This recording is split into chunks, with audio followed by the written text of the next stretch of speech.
김중곤 목사님께서 쓰신 예수 칼럼이라고 하는 책에 이런 이야기가 나와요. 한 젊은 병사가 이제 전쟁에 나가면서 죽음에 대한 고민을 합니다. 이거 내가 죽으면 어떡하지? 죽을 수도 있겠구나.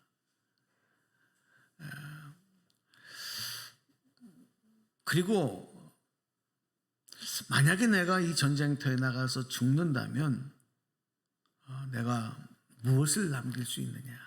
이 젊은 나이에 죽게 되면 무엇을 남길 수 있을까? 이렇게 고민을 하다가 자기가 좋아하는 꽃씨를 그 꽃의 씨를 받아서 주머니를 만들어요. 그리고 몸에다가 품고 전쟁터에 참여합니다. 이 젊은 병사는 그렇게 전쟁터에서 나라를 지키기 위한 전쟁을 수행하다가 전사하고 말죠. 이 동료 병사들이 후퇴를 하면서 그 시신을 가져오지 못하고 그 자리에 묻어둡니다. 시간이 지나서 전쟁이 끝나고 계절이 바뀔 때마다 그 병사가 묻힌 주변이 꽃밭이 되었다는 겁니다. 그리고 꽃향기를 날리고 많은 벌들, 나비들이 몰려들어오고 또 시간이 갈수록 많은 사람들이 그 꽃 구경을 하기 위해서 찾아오는 명소가 되었다. 그런 이야기입니다. 전쟁에 나간 젊은 병사가 이렇게 나라를 위해 싸우다가 죽어서 그는 꽃밭이라도 남겼지만 하나님의 자녀된 우리는 이 땅을 살아가다가 무엇을 남길 수 있을까? 무엇을 남겨야 되는가? 무엇을 위해서 살아야 하는가? 여러분, 이 질문에 대해서 우리가 답을 하려면 이 두 가지 대답을 분명히 할 수 있어야 돼요. 첫 번째는 뭐냐면 하나님께서 나를 부르시고 나에게 생명을 주시고 나를 자녀 삼아 주셔서 나에게 기대하는 믿음이 어떤 믿음일까? 이것에 대한 대답을 할 수 있어야 됩니다. 그리고 또 한 가지는 내 인생에서 일어난 최대의 사건이 무엇인가? 그리고 내가 받은 복 중에서 최고의 축복이 무엇인가? 이것에 대해서 우리가 분명하게 믿음으로 대답할 수 있어야 되겠다는 거죠. 여러분 생애에서 일어난 최대의 사건이 뭐예요? 최대의 축복이 뭐라고 믿습니까? 많은 것들을 생각할 수 있지만 나와 같은 죄인이 예수 믿고 하나님의 자녀가 된 거예요. 이게 내 생애에서 가장 큰 최대의 사건이 되는 거예요. 그리고 내가 받은 최고의 축복은 뭐냐? 영원한 생명, 구원의 복을 받은 것. 할렐루야. 이것에 대해서 억지로가 아니라 정말로 내 마음속에 진실된 고백을 담은 대답이 있어야 되겠다. 자, 그러면 여러분, 이런 질문, 이런 대답에 우리가 분명히 대답할 수 있게 됐을 때 우리 삶에는 반드시 변화가 찾아옵니다. 반드시 변화가 나타나요. 그리고 그 변화는 지금까지 내가 살아왔던 삶을 완전히 뒤바꿔 놓는데 내 인생에, 내 생명에, 내 모든 것에 주인이 바뀌게 만들어요. 그게 변화입니다. 주인이 바뀌는 거예요. 내가 주인 되었던 것에서 나를 구원하신 예수님이 주인이 되시는 거예요. 이거 놀라운 변화입니다. 어때 그런 변화를 좀 경험하고 고백하며 사시나요? 놀라운 거예요. 나를 위해서 살아왔던 인생이 이제는 예수 그리스도께서 맡겨주신 사명을 감당하기 위한 인생으로 바뀌는 변화. 이런 변화가 내 삶에서 나타나는 거죠. 오늘 이 자리에 함께 하시는 모든 분들, 또 이 설교를 들으시는 모든 분들이 이 변화를 체험하기를 주님의 이름으로 축복합니다. 예.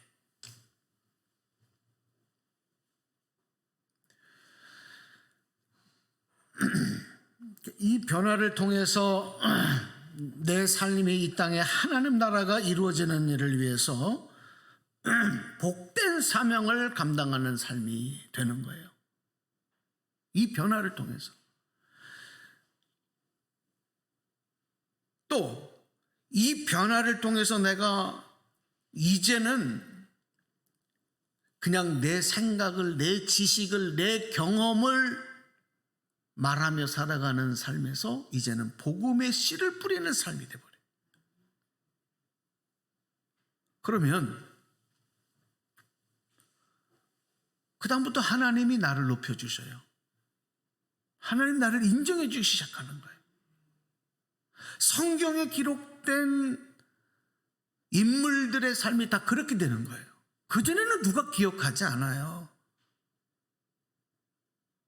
하나님의 역사 속에 등장하지도 않는데 이 변화가 나타나면서 이런 일들이 나타나고, 그것만이 아니에요. 누가 알아주는 것만이 아니라 하늘의 큰 상급이 우리에게 주시고, 이 땅에서도 우리 믿음의 후배들에게도 오래도록 기억되어지는 선한 영향력을 남기는 그런 존재가 되고 그런 축복을 누린다는 거죠. 이게 멋진 인생 아니겠습니까? 이렇게 변화를 경험하지 않으면, 주인이 바뀌는 변화를 경험하지 않으면 절대로 이런 삶은 나타날 수 없어요. 그냥 살다 죽는 거예요. 누구도 기억하지 않아요. 그럼 자녀들도, 우리 후손들도 그렇게 우리를 오랫동안 기억하지 않습니다. 하나님이 기억해 주셔야 되는 거예요. 변화의 역사가 저와 여러분 삶 가운데 나타나기를 축복합니다. 1703년 영국에서 한 아이가 태어납니다. 그 부모님은 영국 국교회였던 성공의 사제였습니다. 그 아버지가 사무엘 웨슬리, 그 어머니는 수잔나 웨슬리. 근데 이 부부 사이에서 19명의 아이가 태어나는데 15번째로 태어난 아들, 그가 바로 존 웨슬리입니다. 감리교회의 창시자가 된 인물입니다. 이분에 대한 이야기를 좀 잠깐 말씀드릴게요. 이분은 어릴 적부터 엄격한 신앙 훈련을 받고 자랐습니다. 영국의 명문인 옥스퍼드 대학교의 처치 칼리지를 졸업을 하셨고, 이후에 영국 국교의 성공의 사제가 됩니다. 다시 옥스퍼드 대학에 들어와서 학생들을 가르치고, 그러면서 그 학교 안에 홀리 클럽이라고 하는 그런 그룹을 만들어요. 그리고 학생들에게 철저하게 경건주의 생활을 가르치고 규칙을 지키는 삶을 가르칩니다. 그리고 사회봉사활동을 나가서 합니다. 그러다가 이분이 미국의 조지아주의 인디언들을 선교하기 위해서 선교사로 자원해서 선교사로 나갑니다. 그런데 이 조지아주에서 선교를 하다가 2년 만에 다시 고국으로 돌아오는데 그 선교에 실패를 해요. 거둔 성과가 없었어요. 그리고 이제 돌아와서 많은 고민을 하고 있는 중에 놀라운 하나의 사건이 일어났는데 그게 바로 1738년 5월 24일이에요. 지금부터 284년 전이죠. 영국의 런던에 있던 올더스게이트라고 하는 이 거리를 수요일 저녁에 이렇게 걷는데 한 모임에 참석을 하는데 자기도 모르게 그 모임에 이끌려 들어가는 거예요. 사람들이 모여서 그곳에서 성경 공부를 하고 있어요. 한 사람이 나와서 마틴 루터가 쓴 로마서 서문을 읽고 있었습니다. 그곳에서 그 로마서 서문 읽는 소리를 듣다가 존 웨슬리가 가슴이 뜨거워지는 체험을 하는 거예요. 그 내용은 이런 내용이었어요. 구원은 우리 자신이 노력해서 얻는 것이 아니라 구원을 위해서 하나님이 일으키시는 마음의 변화가 있을 때 가능한 것이다 하는 로마서 서문의 내용이었던 거죠. 구원을 받기 위해서는 오직 예수님을 믿으면 된다라고 하는 확신이 그 가슴에 막 불타올랐어요. 그 전까지는 웨슬리가 가지고 있었던 고백은 철저하게 경건주의 규칙적인 삶을 살아내는 것만이 정말 하나님 기뻐하는 믿음이라고 생각했거든요. 그런데 오늘 그날 그때에 그 가슴이 뜨거워지는 경험을 하면서 웨슬리가 변화되기 시작해요. 변화를 경험하는 거예요. 그리고 나서 이제는요, 자신이 깨달은 믿음으로 말미암아 구원을 얻는다라고 하는 바로 그 믿음 복음을 전하기 위해서 그는 전도자가 됩니다. 당시에 말을 타고 다니는 시대였는데 존 웨슬리가 말을 타고 전국 방방곡곡을 다니면서 노상에서 만나는 사람들에게 설교를 하고 그곳에서 예배를 드리고 막 복음을 전하고 다니는 거예요. 이런 전도자의 삶. 이렇게 284년 전에 경험한 웨슬리의 회심과 변화가, 그리고 그가 뿌린 복음의 씨가 바로 이 땅에 감리교회라고 하는 생명의 향기를 발하는 꽃밭으로 남겨지는 역사가 있었다는 것이죠. 성경에 보면 참 위대한 사람들의 이야기가 많이 나와요. 근데 우리가 주목할 거는 그 사람이 어땠기 때문에, 어디에서 태어났고 무엇을 했기 때문에 위대한 사람이냐, 누구의 자식이었기 때문에 위대하냐, 여러분 이것에 주목할 것이 아니라 그가 어떻게 하나님의 사람이 되고 어떻게 하나님의 도구가 되었느냐, 이걸 우리가 주목해 봐야 돼요. 존 웨슬리의 생애만 보더라도 그가 온전한 하나님의 사람, 예수님의 사람이 되도록 변화시킨 것은 그가 누구에게서 태어났고 어떤 과정을 겪었고 또 어느 대학을 나왔고, 여러분 그것이 아니라 그가 살아오는 많은 날 중에 경험했던 어떤 특별한 사건이에요. 거기서 체험한 것이었어요. 그게 뭐냐면 결국은 그 체험이 바로 그가 회심의 사건으로 이어지게 하는 하나의 계기가 되었던 것인데, 그 사건을 하나 소개하려고 그래요. 웨슬리가 조지아주의 인디안 선교를 하기 위해서 배를 탑니다.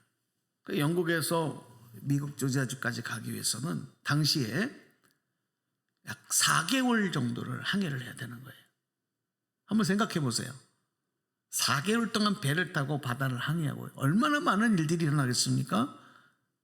4개월. 그런데 그 배 안에 함께 탔던 승객들 중에 웨슬리가 굉장히 관심 있게 가까이서 본 한 무리들이 있었는데, 그들이 누구냐면 독일 사람들이에요. 독일이면서 하나님을 잘 섬기고 있었던 그들을 모라비안 교도라고 불렀습니다. 그들이 얼마나 인격적으로 친절하게 겸손하게 사람들을 대하고 생활하는지 웨슬리가 가까이 보면서 감동을 받았어요. 그들의 생활을 보면서 배 안에서 참 존경할 만하다. 이 4개월 동안 항해를 하는 동안에 여러 번의 폭풍과 풍랑을 만납니다. 그리고 잘 이겨냈는데 어느 날에는 갑자기 너무나도 큰 폭풍이 일면서 배가 침몰할 위기를 만나요. 그때가 되니까 많은 영국 승객들도 타고 있었는데 이분들이 다 성공의 신자들이에요. 성공회는 종교개혁 이후에 새롭게 형성되어지는 프로테스탄트 개신교의 한 교단이었어요. 영국 교회. 대부분이 다 영국 사람들이 그 성공의 신자들이었는데 자기를 포함해서. 그런데 그 폭풍 앞에 배가 침몰할 위기를 당하자 두려움 속에서 아비규환이 되는 겁니다. 다 자기 살기에 바쁜 거예요. 그런데 어느 한 소리가 들려서 가보니까 예배 드리는 소리가 나요. 기도하는 소리가 나요. 가보니까 이 모라비안 교도들이 앉아서 하나님 앞에 예배를 드리는데 전혀 동요가 없는 거예요. 그 얼굴에는 평안이 넘치는 거예요. 이제 곧 죽게 생겼는데도 옆에서는 아비규환이에요. 근데 한쪽에서는 편안하게 하나님 앞에 예배하는 일 조금도 흐트러짐 없이 찬송하고 기도하고 예배를 드리고 있는 모습을 보면서 웨슬리가 큰 충격을 받는 거예요. 저 사람들은 도대체 어떤 믿음인가? 저 사람들은 어떤 사람들인가? 저분들이 갖고 있는 믿음과 내 믿음이 뭐가 다른가? 이 계속된 질문을 던지면서 웨슬리에게는 죽음을 두려워하지 않는 믿음과 확신에 대해서 고민하는 계기가 되었던 겁니다. 죽음을 두려워하지 않는 믿음. 그리고 그의 삶에 큰 변화를 준비시키는 사건이 바로 그 사건이 되는 거예요. 여러분, 정말 좋은 믿음이라는 게 어떤 믿음일까요? 여러분, 어떤 믿음이 좋은 믿음이라고 생각하세요? 여러 가지로 설명하고 대답할 수 있겠어요. 그런데 저는 오늘 말씀드리는 대로 정말 좋은 믿음은 죽음 두려워하지 않는 믿음이 가장 좋은 믿음이 훌륭한 믿음입니다. 그럼 오늘 저와 여러분에게 그 믿음이 있습니까? 정말 그 믿음이 있습니까? 이 코로나 때 한 2년 반 지나면서 얼마나 많은 성도들이 교회를 떠나갔는지 몰라요. 왜 떠나가요? 왜 예배 자리에 못 나와요? 뭐가 무서워서? 죽음이 두려워서. 응?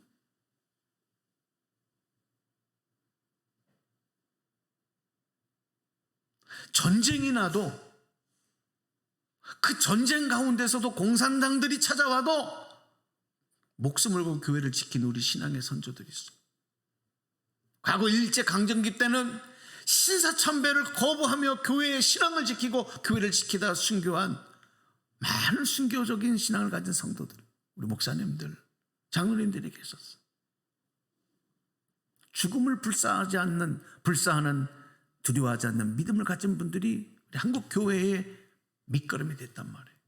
근데 오늘 우리에게는 그런 믿음이 찾아보기가 참 어렵죠. 정말 하나님이 인정하시는 믿음은 어떤 믿음일까? 진짜 하나님의 사람, 진짜 예수님의 사람은 어떤 사람일까? 저는 이것보다 더 확실한 대답은 없다고 생각을 합니다. 존 웨슬리가 체험한 것은 습관적으로 전통적으로 하나님 믿어온 것과 죽음을 두려워하지 않는 믿음과 확신은 분명히 다르다는 것입니다. 예수님 아무리 오래 믿었다 하더라도 나에게 죽음이 두려워하지 않는 믿음이 있느냐 없느냐, 이 질문과 고민은 우리가 심각하게 해봐야 될 믿음이에요. 오늘 본문에 니고데모의 이야기가 나오지 않습니까? 바리새인 중에 니고데모라고 하는 사람이 있었다. 그는 최고회의인 산헤드린 공회의 한 사람이었어요. 유대인의 지도자였지요. 정치적인 종교적인 지도자. 그런데 이 니고데모는 좀 특별한 사람이었어요. 그런 신분을 가지면서도 예수님이 수많은 표적을 행하고 있다는 사실을 알고 있었고, 예수님이 하나님이 보낸 사람이라는 사실을 알고 있었고, 예수님의 가르침을 듣고 있었고, 그래서 예수님을 랍비로, 선생님으로 믿고 따르는 그런 숨은 그리스도인 중에 한 사람이었다. 근데 그 밤에 예수님이 찾아와요.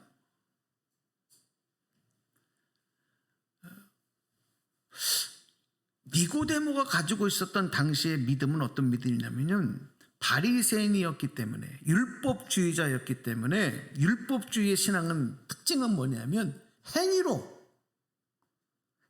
구원을 얻을 수 있다고 하는 거거든요. 율법을 잘 지키면 그것으로 구원을 얻을 수 있다는 게 율법주의자들이 갖고 있는 생각인데, 니고데모 역시 자기 의로, 자기 행위로 구원을 얻을 수 있다는 믿음이 뼛속부터 있었던 사람이에요.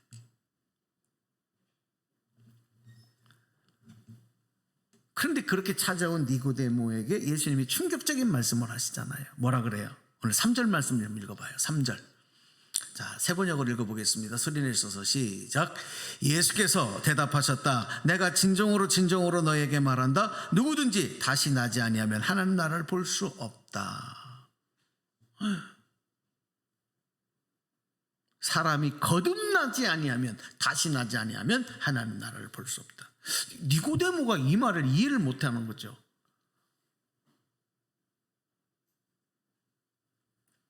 그러니까 예수님이 하신 이 말씀과 자기가 그동안 믿어왔던 구원이 전혀 다른 거예요.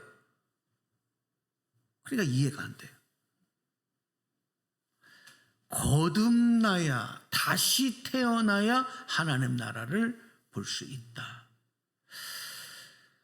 이 말씀은 지금까지 가지고 있던 전통적이고 형식적인 믿음이 아니라 예수님 안에서 다시 태어나는, 예수님이 주시는 그 생명의 경험을 통해서만 구원받고 하나님 자녀, 나라 백성 되어 하나님 나라를 볼 수 있다는 것, 천국 백성이 될 수 있다는 얘기거든. 그러나 그동안에 유대인들이 갖고 있었던, 율법주의자들이 갖고 있던 생각은 그런 게 아니에요. 율법을 잘 지키면 그 행위를 보고 그런 구원을 얻을 수 있다, 이거란 말이죠. 이렇게 잘 이해하지 못하는 니고데모에게 예수님은 거듭남과 관계된 구원과 영생의 방법을 얻는 말씀을 더 확실하게 말씀합니다. 이게 오늘 우리가 암송으로 외우는 요한복음 3장 16절 말씀이에요. 한번 그 말씀 잘 알잖아요. 자, 세번역으로 한번 읽어보세요. 시작. 하나님이 세상을 이처럼 사랑하셔서 독생자를 주셨으니 누구든지 그를 믿으면 멸망하지 않고 영생을 얻을 것이다. 예. 여기서 여러분 주목할 말씀이 그를 믿으면, 우리 개역개정 성경에 그를 믿는 자마다 멸망하지 않고 영생을 얻으리라. 새로운 생명을 얻게 된다는, 누구를 통해서? 예수님을 통해서. 그러니까 예수님이 주시는 생명으로 다시 태어나는 것, 다시 거듭나는 것, 지금 예수님은 이 말씀을 하고 있는 거예요. 거듭나면 하나님의 자녀 삼아 주시기 때문에, 천국 백성이 되기 때문에 하나님 나라가, 그동안 보지 못하던 하나님 나라가 보이는 거예요.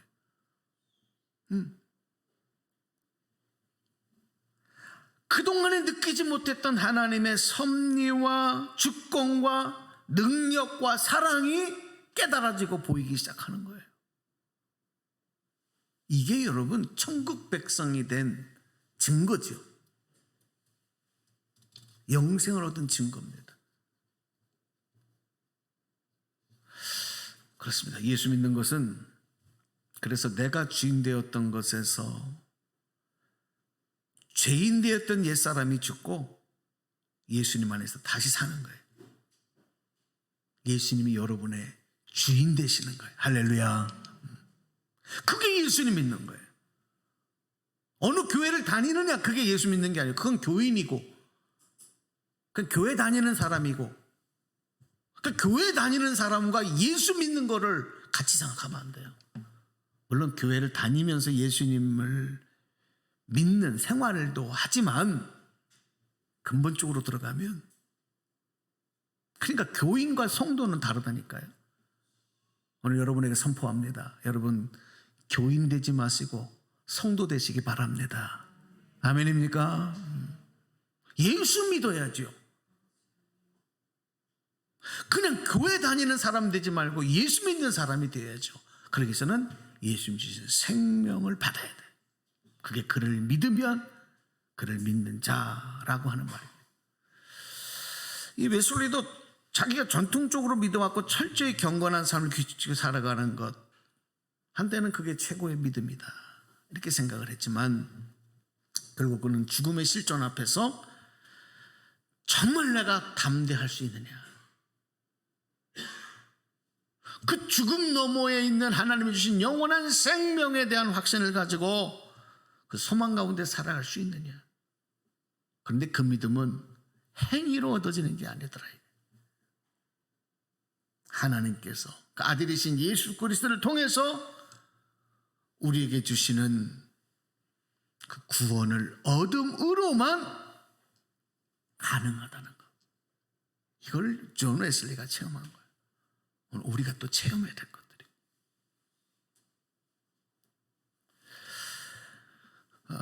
우리가 성경을 읽어보면 이런 믿음 가진 분들이 너무 많아요. 대표적으로 구약의 에스더서 말씀을 읽어보면 에스더가 하만의 계략 앞에서 그 자기 남편이었던 왕 아하수르 왕에게 나가잖아요. 그때 나갈 때 3일 동안 금식하고 어떤 믿음으로 나가냐면 죽으면 죽으리라. 죽으면 죽으리라. 그 믿음으로 나가는 겁니다. 그리고 하만의 계략을 이야기하죠. 그리고 그 믿음, 에스더의 믿음으로 유대 민족들이 멸절당할 위기에서 하나님의 구원의 역사를 이루는.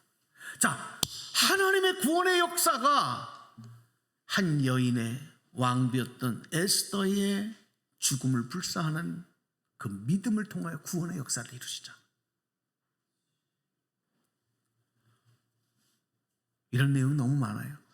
신약에 와서 베드로를 위시해서 예수님의 제자들도 스데반도 사도 바울 그리고 초대교회 수많은 성도들 수많은 선교사들 그들 앞에 있었던 수많은 장애물들 또 대적자들 그러나 그들은 죽음을 두려워하지 않는 그 믿음 하나만 붙잡고 그 핍박자들의 위협에서 굴하지 아니하고 결국 믿음으로 흘린 그 순교의 피 거기에 교회가 세워졌고 오늘 우리가 그 수혜를 받는 축복을 누리고 있는 거예요. 근데 오늘 우리에게는 그런 믿음이 없어. 이 믿음을 가져야 돼. 이 믿음 갖기 위해서는 예수 생명만이 답이에요.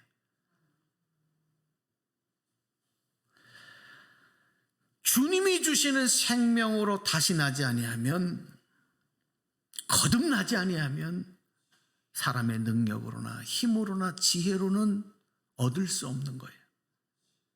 그래서 구원은 성령 안에서 주신 하나님의 은혜의 선물인 줄로 믿으시기 바랍니다. 예. 이걸 분명하게 하셔야 돼요. 오늘 5절 말씀 읽고 이제 설교 마치겠습니다. 5절. 자, 함께 읽어보겠습니다. 시작. 예수께서 대답하셨다. 내가 진정으로 너에게 말한다. 누구든지 물과 성령으로 나지 않으면 하나님 나라에 들어갈 수 없다. 예. 우리가 예수님의 생명으로 주님 안에서 살아가다가 이 땅에서 육신이 죽어도 우리는 천국에서 다시 만납니다. 할렐루야. 믿으십니까? 예. 우리 그 수만 가지고 사는 거예요. 이 땅에서 살다가 죽으면 끝이라고 한다면 뭐 굳이 이 시간에 여기 와 있을 필요 없죠. 우리에게는 영원한 생명에 대한 소망이 있어요. 그런데 여러분, 그리스도인은 절대로 내 힘으로가 아니라 성령의 능력으로만 살아가야 이 생명을 유지할 수 있어요. 거듭나는 것도 내 힘이 아닙니다. 내가 거듭나야지 그런다고, 내가 변화돼야지 그런다고 변화가 되는 게 아니더라고요. 성령의 능력으로 되는 거예요. 그러니까 진정으로 그런 소망을 가지면 성령님께 도움을 요청해야 합니다. 나에게 그런 은혜를 주십시오. 그러니까 우리 영적으로 보면요, 하나님을 떠나서 육체의 모양만 갖추고 이성만 가지고 살아가는 인간은, 지난 주일날도 그런 설교를 했지만 갓 태어난 어린아이 같아요. 여러분, 갓 태어난 어린아이를 보면 분명히 사람이잖아요. 그렇죠? 얼마나 보기에는 예쁘고 모든 것들이 다 새 거니까 바들바들하고 정말 사랑스럽잖아요. 그런데 이 어린아이들은요, 영적인 감각은 아직 다 닫혀 있어요. 본능만 이제 깨어나기 시작하는 거죠. 그러니까 하나님에 대한 지식도 없어요, 어린아이들은. 갓 태어난 아기들은. 그러니까 하나님과 교제할 수도 없죠. 그냥 엄마의 어떤 또 자극적인 소리에 반응할 뿐이죠. 영적이고 영원한 지식에 대한 그런 지식도 가질 수 없어요. 그런데 여러분, 예수를 믿고 하나님 안에서 다시 태어나면 이런 어린아이 같은 감각과 모습으로 살아가던 우리가 다시 새로운 존재로 태어나는 거예요. 그때는 닫혔던 것이 다시 깨어나는 겁니다. 열리는 겁니다. 나이가 많이 잡수셔서가 아니고, 인생을 많이 경험해서가 아니고, 새로운 존재로 다시 태어나는 거예요. 잠자던 영이, 불안전한 영이 다시 살아나는 거예요. 그러니까 그동안에는 깨닫지 못했던 것들이 깨달아지고, 보이지 않았던 것들이 보여지기 시작하고, 들리지 않았던 영적인 하나님의 소리가 들리기 시작하고, 그러니까 예전에는 설교 말씀을 들어도 깨달아지지 않았던 것들이 이제 막 깨달아지고. 할렐루야. 예전에는 두려웠던 것들이 이제는 두렵지 않아. 담대해지는 거예요. 믿음의 열매가 맺히기 시작하는 거죠. 자, 오늘 말씀 마치겠습니다. 가장 좋은 믿음은 죽음을 두려워하지 않는 믿음. 그런데 이 믿음은 만들어지는 믿음이 아니고 성령 안에서 거듭날 때 변화의 증거로 주어지는 열매다. 오늘 그 믿음 소유하신 여러분 되시고, 그 믿음으로 의의 열매 맺어가시는 귀한 축복이 있기를 주님의 이름으로 축원합니다. 축원합니다.